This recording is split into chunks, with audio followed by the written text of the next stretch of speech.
There are certain ways we have been doing things all our life, and then there are alternative perspectives. At Spill the Tea, we spill those alternatives or unconventional ideas. Hello, everyone. Welcome to our 21st episode. This is your host, BB from Spill the Tea Virtual Studios, and I'm glad to have with us today Dr. Katie Nall, who is an advanced certified emotional freedom technician and a profound mathematician. Katie, good morning. So glad to have you on our show. Thank you so much, BB. It is such an honor and a treat to be here with you this morning for us. How's it going, your side? I mean, why don't you tell us something about yourself? Our listeners will love to know you.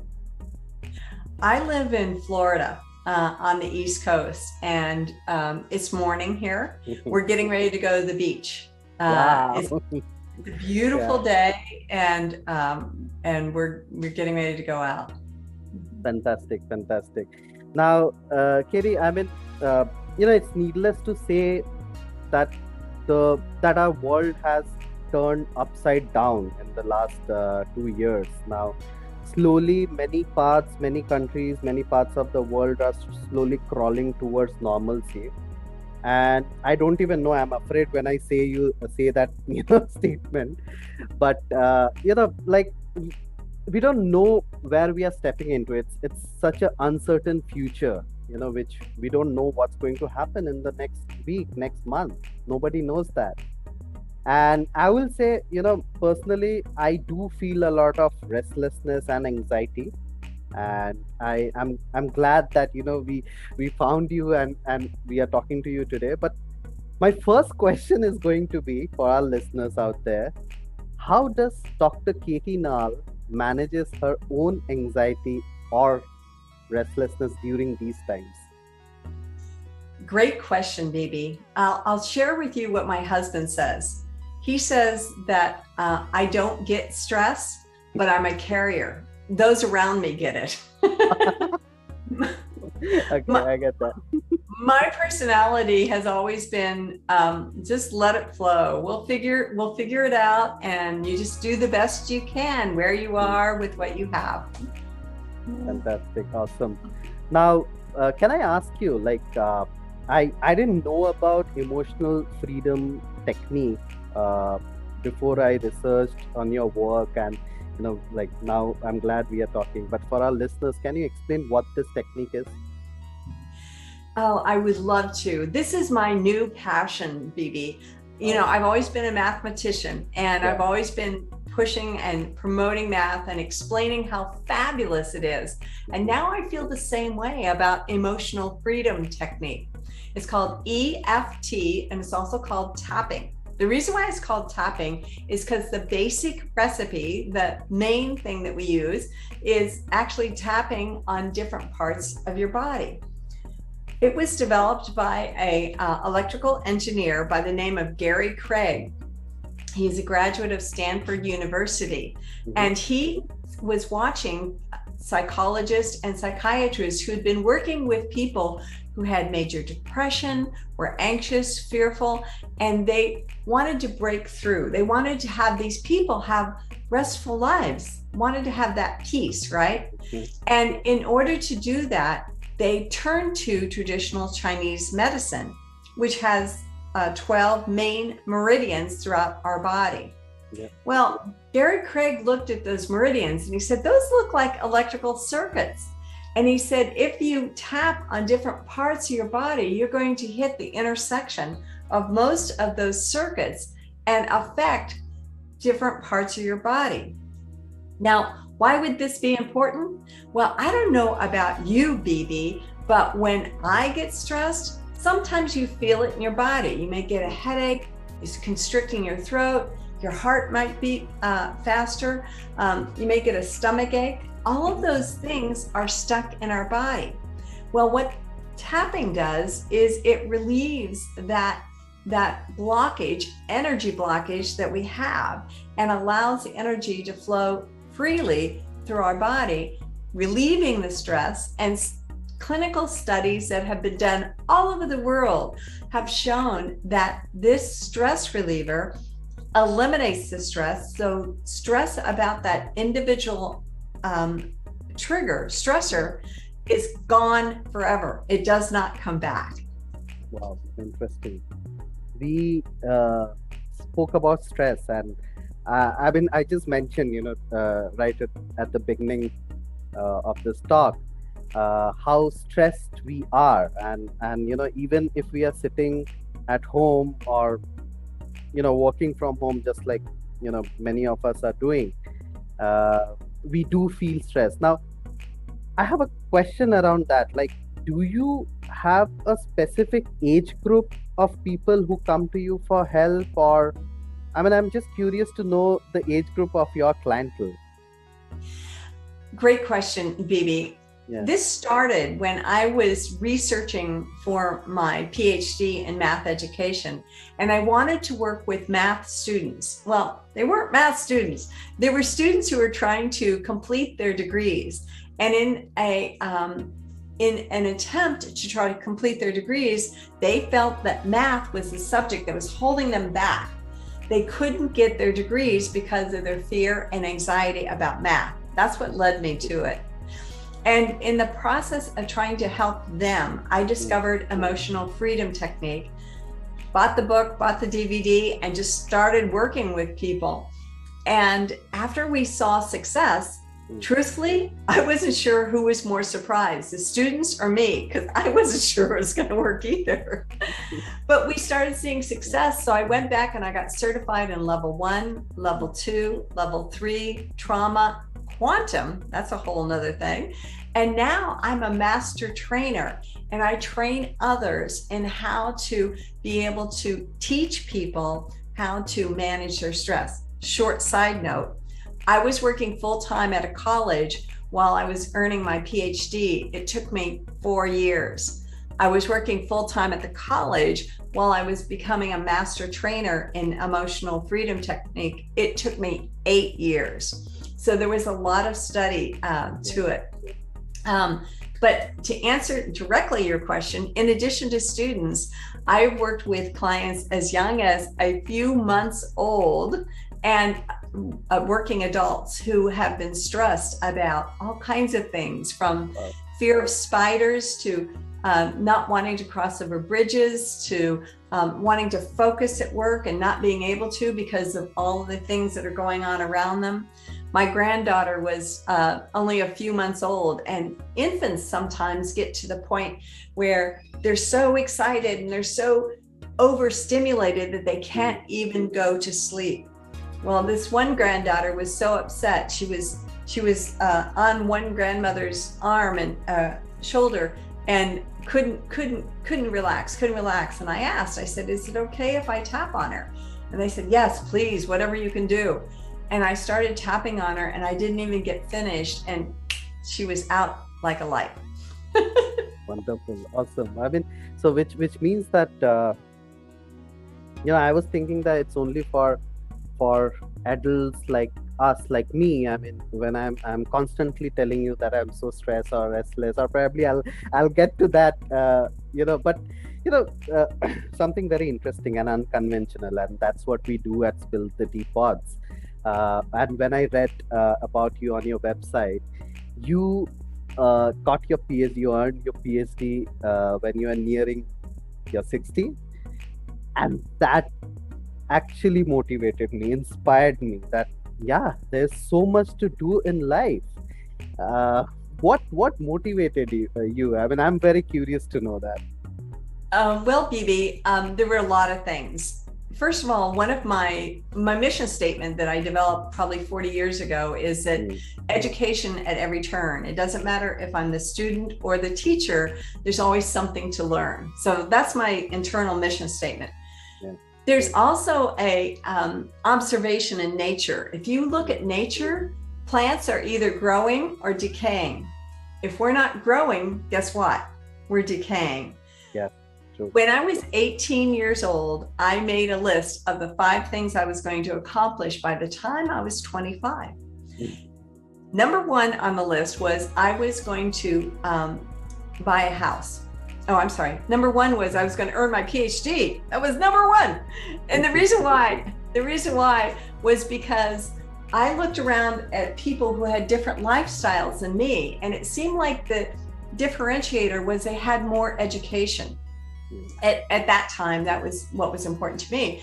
And so I thought, well, not only am I going to get education, but I'm going to get the most education I can so I can have control and be where I want to be. So number one was I was going to earn my PhD by the time I was 25. I had no idea what a PhD was. I had no idea what subject I was going to get it in.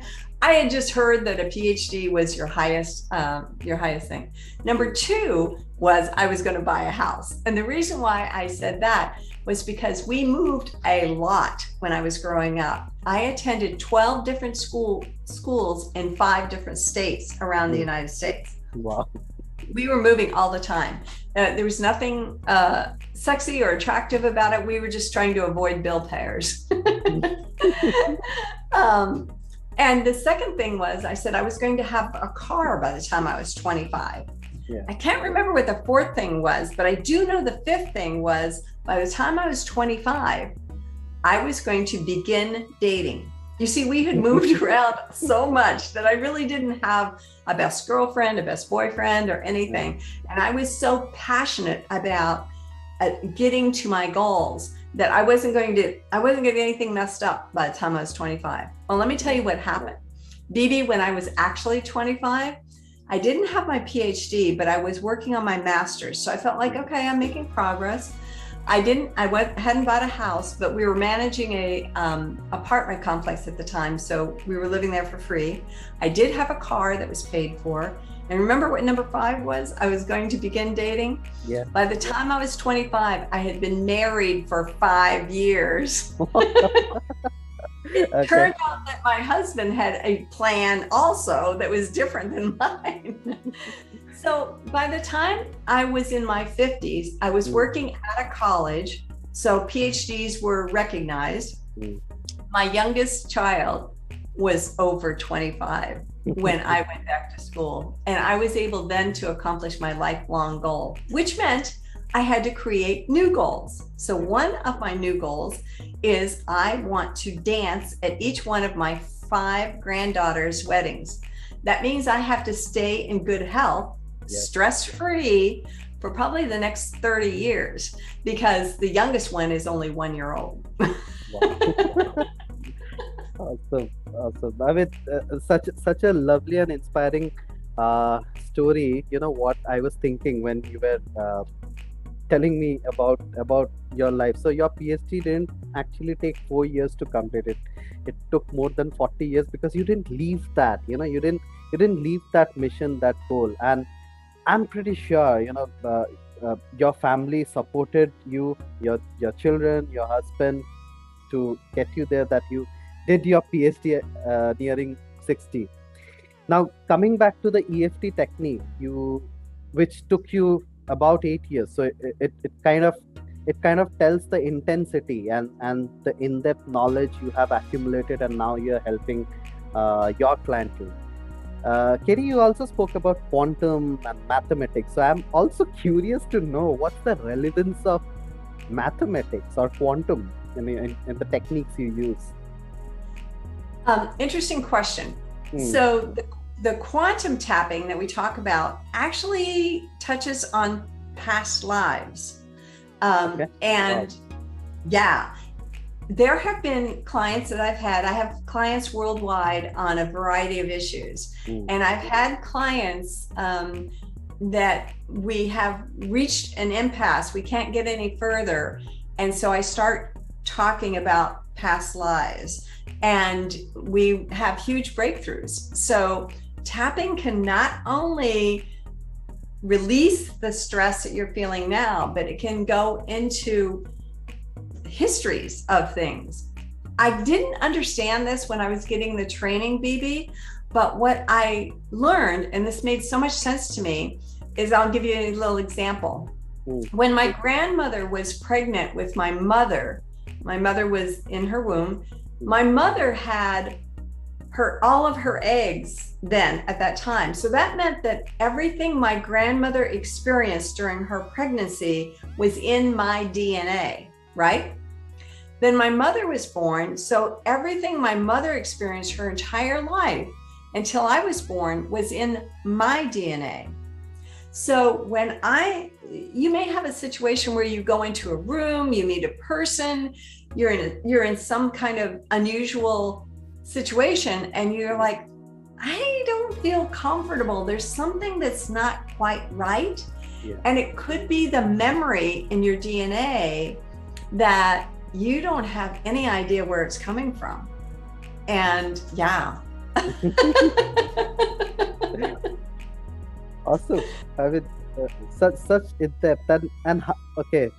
It kept me thinking, and it's so logical when we think about these. It's so logical. You know what, Katie? Something happened during this talk, just now. So what happened is my stress level kept coming down, but I still do have some stress. So can we? I mean, I don't know if you are okay with trying the tapping technique on me. Are you kidding? I love to share tapping. Let's do it. Oh wait. Okay. Let's do it. Okay, I'm going to warn you, BB, because I know that your podcast is all about positivity. And what I believe is that I've been that way my entire life too. Mm-hmm. What I've found is that even though we want positivity, there are things that happen in our lives that we have reactions to. And it doesn't matter. So what tapping does is it breaks through and releases the negativity so that we have room for the positivity to come in. So I'm going to be asking you a bunch of very different questions. And here's the only thing you have to know is it has to be true for you. That's all. It has to be true for you. Let Okay? me drink my water. Drink some water. Yeah, water is really good during tapping. I always have my clients drink water. Okay, so you ready? Okay. So you mentioned that you feel stress. Is that right? Yeah. Okay. Tell me, what is the stressor? What is triggering your stress? And here's the interesting thing about tapping.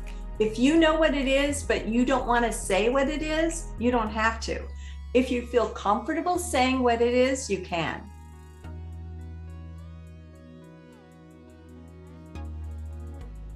Yeah, I think I'm comfortable, and yeah, my biggest stress right now is stepping outside my home. I may catch COVID.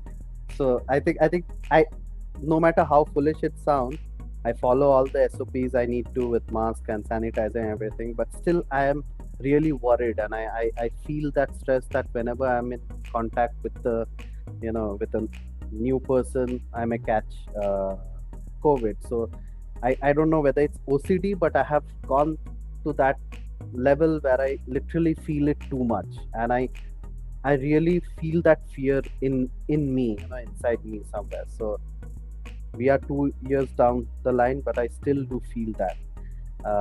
So course.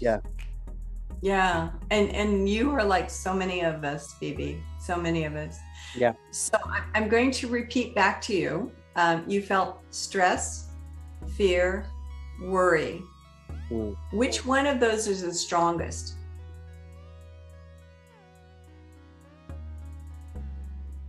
Fear. Fear. Okay.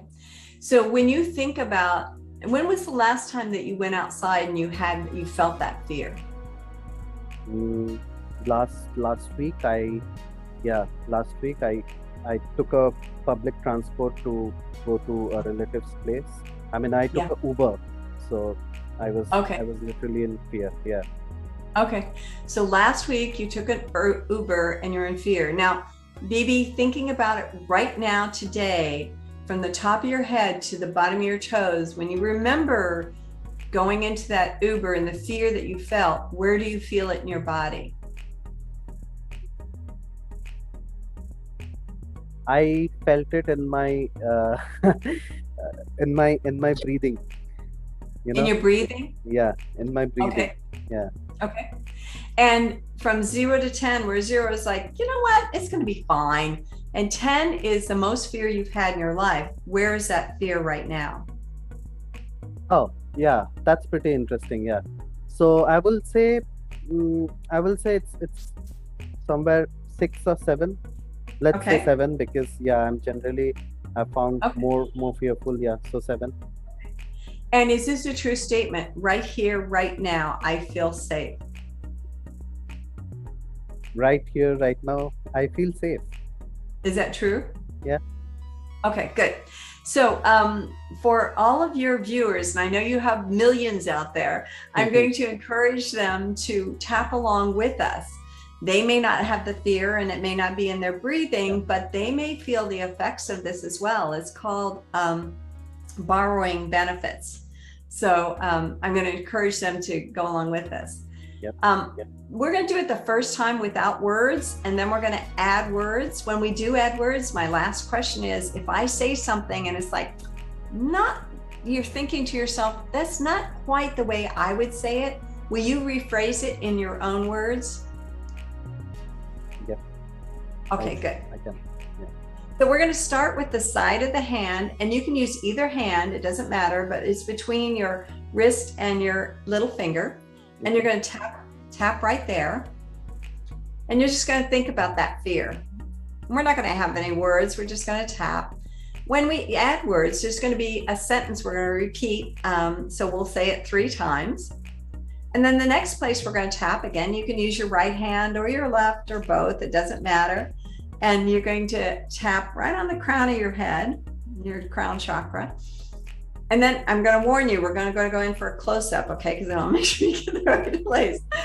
But it's going to be on the edge of the eyebrow, right above the nose, above the nose, over. There you go, right above the nose. There you go. That's the next spot. And then our next spot is between our eye and our hairline. You got that right there. And then the next spot, BB, is where I keep all my bags. That's going to be under my eye. It makes me easy to get ready and go someplace quick. And then under the nose is the next spot. And then we're going to tap under the lips, right above the chin. And then I usually have my clients join your wrists and go right on your collarbone. A little bit lower down on your bone. There you go, right there. And then the last spot is about 4 inches under your arm where your ribs are, and give your ribs a good hearty thump. There you go. Now, there's something I've added for my clients just because, you know, I got to have fun, is that we put both hands on the shoulder and we're going to go all the way down to our wrists and we're going to blow our air out like a cartoon character. So it looks like this.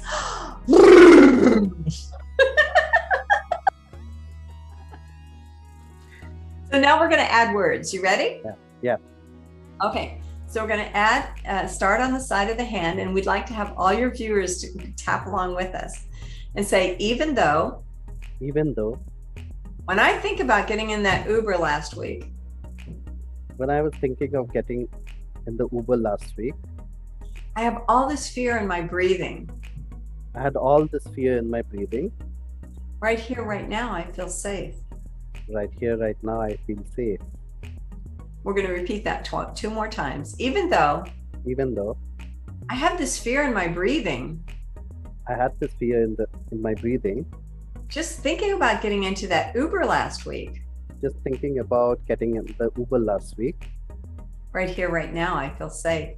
Right here, right now, I feel safe. Last time, even though my breathing is full of fear. My breathing is full of fear. Just thinking about getting into that Uber last week. Just thinking about getting into that Uber last week. Right here, right now, I feel safe. Right here, right now, I feel safe. And then top of your head. All this fear in my breathing. All this fear in my breathing. Again, a close-up on the edge of your eyebrow. There you go. All this fear in my breathing. All this fear in my breathing. Side of the eye. My breathing is full of fear. My breathing is full of fear. Under the eye. So much fear in my breathing. So much fear in my breathing. Under the nose. I have all this fear in my breathing. I have almost all the fear in my breathing. This fear in my breathing. This fear in my breathing. Cross your arms. This fear in my breathing. This fear in my breathing. And then thump your ribs. This fear in my breathing. The fear in my breathing. And then hands on your shoulders and all your air out.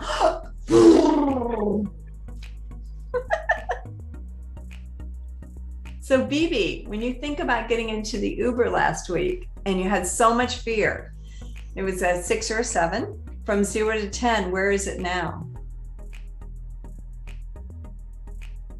I feel less fear because, to give a number, I I don't know, but I feel more confident. I think it's around 3 or 4 right now. And so what happens in the classes, people learn additional techniques. And as you can keep tapping on the same thing and just repeating the same thing, the fear will go down to 0. Let me tell you something. Stress actually inhibits our immune system. We need strong immune systems. So now more than ever, we need to know how to eliminate stress from our lives so that our immune system is strong, so that we can combat whatever comes into our body. So good for you for suggesting that. That was a perfect one. Thank you so much for being a volunteer. I mean, I'm glad. And all the way I was thinking, I was visualizing myself in a Uber cab, probably, tomorrow if I need to take because of some urgent work. We have to go out. We have to meet our family and friends whenever there is something required. Or, there are people not like me who have to go to the office to do their job. Unlike me, I have that luxury to do it from my home.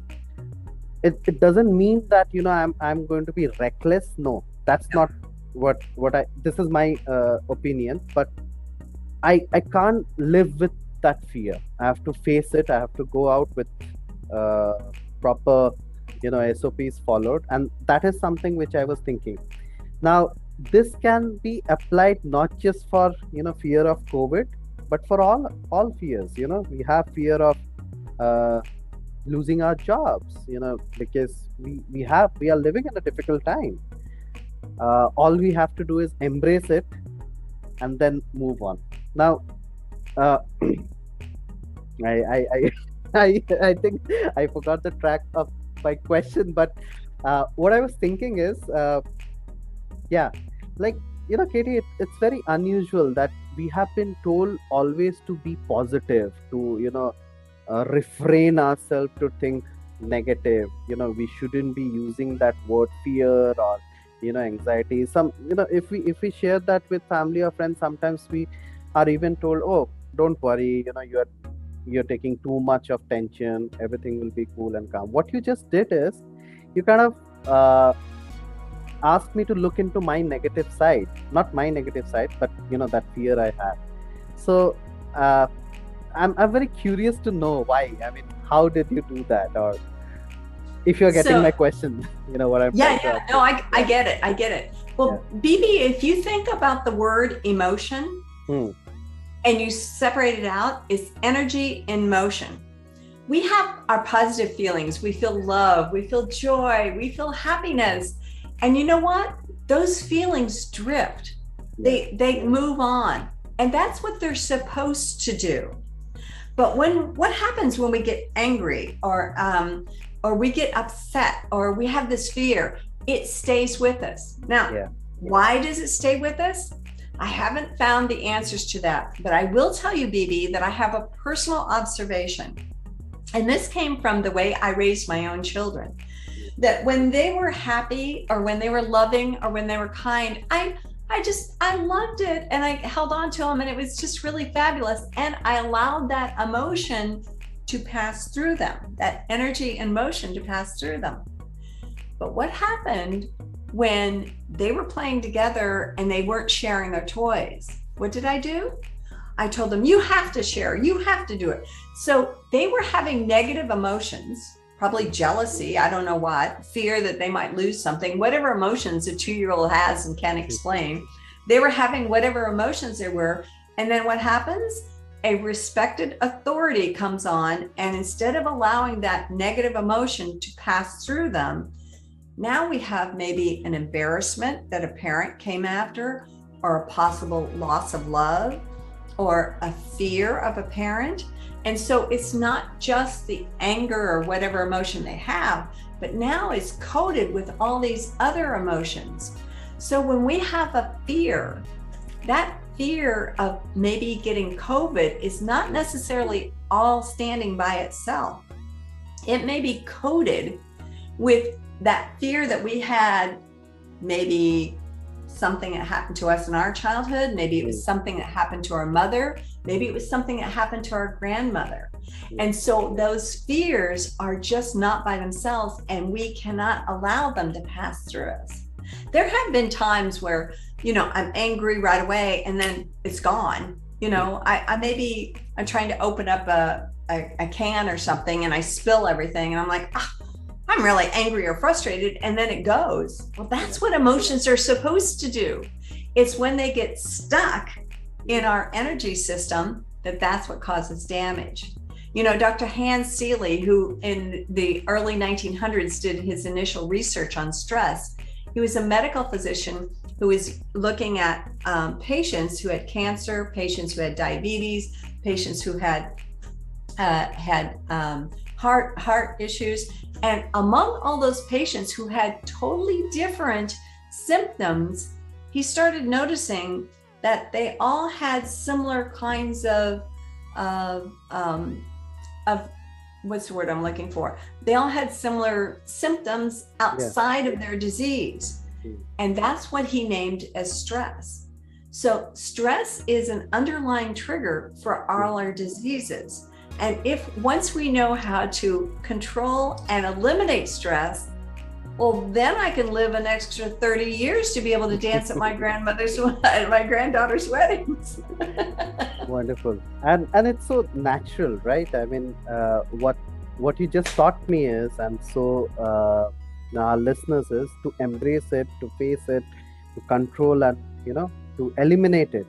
We may not eliminate and bring the stress to zero, but that's what we have to do. We have to keep trying. And you can eliminate it, and you can do it. When I teach students about tapping, what you just saw is what we call the basic recipe, but there's so many other points, there's so many other techniques, there's so many other avenues to address it, including quantum, where you can eliminate it. And once you eliminate it, you will start addressing limiting beliefs. There's a prosperity mastermind that I facilitate where we are looking at things, the reason why people attain a certain amount of wealth and can't get past it, it has to do with the belief that we have when we were children, when our parents were children. And so once we eliminate that, I have seen people double their income in 40 days. 40 days, BB. Because we can identify and eliminate whatever energy that is stuck in us. I feel very relaxed and very grounded right now, and I'm pretty sure our listeners will be feeling the same, because we have just tried the tapping, and what, I'm going to use this, leverage this, probably that's the right word, to face my fears and eliminate it. And our listeners will love to contact you. So that brings me to the end of this talk, which was a wonderful talk. Thank you so much for giving me this opportunity, I will say it that way, to try tapping on my fears. Where can our listeners find you, Katie? I'm on all the social media, including Clubhouse, and they can access me through my website. My last name is Nall, Nall, followed by the word edge, EDGECO.com. So it ends up being knowledgecompany.com. That's a play on words. So they can go there. They can email me directly at hello@drnall.com. So that's HELLO@DRNALL.com.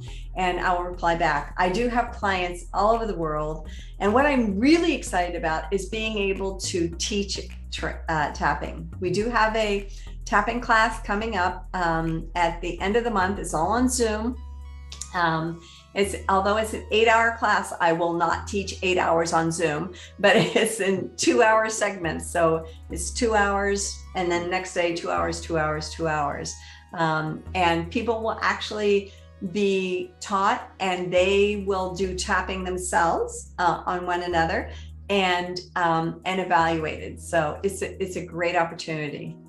Well, then, what I'm going to do is when I release this talk, I'm going to mention all your social handles, including your website, and also will mention about the upcoming tapping session so that people can contact you, our listeners can contact you. Any last words from your side, Katie? Yeah, I would encourage everyone to identify their negative emotions and where it is in their body and release it. It's when we don't identify it that's where stressors come. So do that and go ahead and be kind. We don't have any idea what people are going through right now, especially in today's world. And so go ahead and be kind. All right.